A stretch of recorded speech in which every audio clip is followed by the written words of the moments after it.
વિશે ચર્ચા કરીશ। આદરણીય પ્રિન્સિપલ સાહેબ, માનનીય શિક્ષકગણ, માતા પિતા અને મારા પ્રિય વર્ગ મિત્રો, ખૂબ આનંદ અને ગર્વની લાગણી સાથે 26 જાન્યુઆરી 2026ના રોજ આપણે ભારતનો 77મો પ્રજાસત્તાક દિવસની ઉજવણી કરીએ છીએ। આ તહેવાર આપણા 3 મુખ્ય રાષ્ટ્રીય ઉત્સવોમાંથી એક છે, જે આપને યાદ અપાવે છે કે આપણા મહાન નેતાઓ કેવી રીતે બ્રિટિશ સામ્રાજ્યવાદીથી મુક્ત થઈ એક મજબૂત લોકશાહીની વ્યવસ્થા આપી। હું આ તક પર આભાર માનું છું કે મને આ મંચ આપવામાં આવ્યો, જેથી હું આપણા યુવા મંચને દેશના ગૌરવ અને જવાબદારી વિશે વાત કરી શકું। 26 જાન્યુઆરી 1950ના રોજ ભારતે પોતાનું લેખિત બંધારણ અપનાવ્યું અને વિશ્વનો સૌથી મોટો દેશ, લોકશાહી દેશ તરીકે પ્રજાસત્તાક દિનની સ્થાપના કરી। હવે હું તુલસીને ઉજવણીની ભવ્યતા વિશે વાત કરવા બોલાવીશ।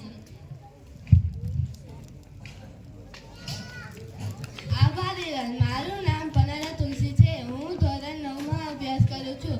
આજે હું ઉજવણીની ભવ્યતા વિશે વાત કરીશ। દર વર્ષે નવી દિલ્હીના ઇન્દિરા ગાંધી સ્ટેડિયમથી રાજપથ સુધી ભવ્ય પેરેડ યોજાય છે। રાષ્ટ્રપતિ તેની શરૂઆત કરે છે અને વડાપ્રધાન રાષ્ટ્રીય સલામી લે છે। સેના, નૌકા અને વાયુસેનાના જવાનો તેમની કુશળતા દર્શાવે છે। ટ્રેન, મિસાઇલ અને વિમાનોની ડિસ્પ્લે થાય છે। દરેક રાજ્યોમાં સ્કોડ, ગાર્ડ્સ, બાળકોની ટુકડીઓ અને વિભાગીય ટેબલો દેશની વિવિધતા અને એકતા બતાવે છે। ગુજરાતથી પણ દાંડિયા, ગરબા અને લોકનૃત્યની રજૂઆત થાય છે। આ પ્રોગ્રામની શોભા વધારવા માટે બાળકોના નૃત્ય, ટેબલો અને દેશભક્તિના ગીતો બોલાય છે। આ ઉજવણી આપણી યાદ અપાવે છે કે ભારત વિવિધતામાં એકતાનું પ્રતીક છે।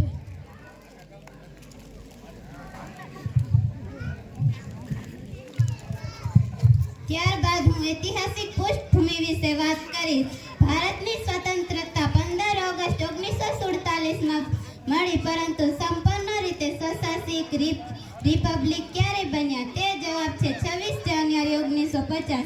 આ દિવસને પસંદ કરવામાં આવ્યો કારણ કે 1930માં લોહાર અધિવેશનમાંથી પંડિત જવાહરલાલ નહેરુએ પૂર્ણ સ્વરાજ્યની ઘોષણા કરી હતી। બંધારણ સભા, જેમાં 299 સભ્યો હતા, 3 વર્ષ વધુ સમય સુધી 11 સત્રો મળીને ચર્ચા કરી। 26 નવેમ્બર 1949ના રોજ ભારતે પોતાનું બંધારણ અપનાવ્યું અને 26મી જાન્યુઆરી અમલમાં આવ્યું। ડોક્ટર બી.આર. આંબેડકર, જેમને બંધારણના પિતા કહેવામાં આવે છે, તેમણે દલિતો અને વંચિતો વર્ગો માટે અધિકારનું રક્ષણ કર્યું। બંધારણમાં 395 અનુચ્છેદો, 8 અનુસૂચિ તેમજ 22 ભાગો છે, જે સમાનતા, સ્વતંત્રતા અને ન્યાય અને ભાઈચારાના આદર્શ પર આધારિત છે, જે પ્રસ્તાવના સ્પષ્ટ દેખાય છે। ત્યારબાદ ભારતની સિદ્ધિ અને પ્રગતિ વિશે વાત કરી।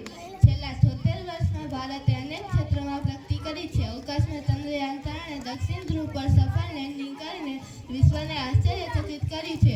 ISRના અડ્રોય, મંગળયાન અને ગગનયાન મિશનોએ ભારતને અવકાશ શક્તિ બનાવ્યો। અર્થતંત્રમાં ભારત સૌથી મોટી 5મી અર્થવ્યવસ્થા બન્યું। સ્ટાર્ટઅપ ઇન્ડિયા અને મેક ઇન ઇન્ડિયા હેઠળ કરોડોની નોકરીઓ ઊભી થઈ। ડિજિટલ ઇન્ડિયા, ગ્રામીણ વિસ્તારો પણ ડિજિટલ થયા। ભારતે સૌથી વધુ દેશોને વેક્સિન આપીને વિશ્વના ફાર્મસી તરીકે પ્રસિદ્ધિ મેળવી। શિક્ષણમાં NEP 2020થી નવી તકો મળી રહી છે અને રોકેટરી, AI અને ગ્રીન એનર્જીમાં ભારત અગ્રેસર છે। ત્યારબાદ હું વર્તમાન પડકારો વિશે વાત કરીશ। આ ઉપરાંત પડકારો પણ છે। ગરીબી હજુ સુધી 20%થી વધુ વસ્તીને અસર કરે છે। જાતિ, ધર્મ, ભેદભાવને આધારે ચાલે છે। પર્યાવરણ પ્રદૂષણ અને જળવાયુ પરિવર્તન ગંભીર છે અને નિરક્ષરતા દર 25%ની આસપાસ છે।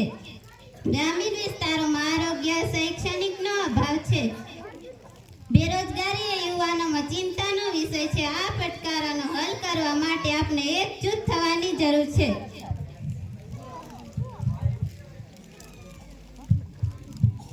ત્યારબાદ યુવા વિદ્યાર્થીની ભૂમિકા વિશે વાત કરી।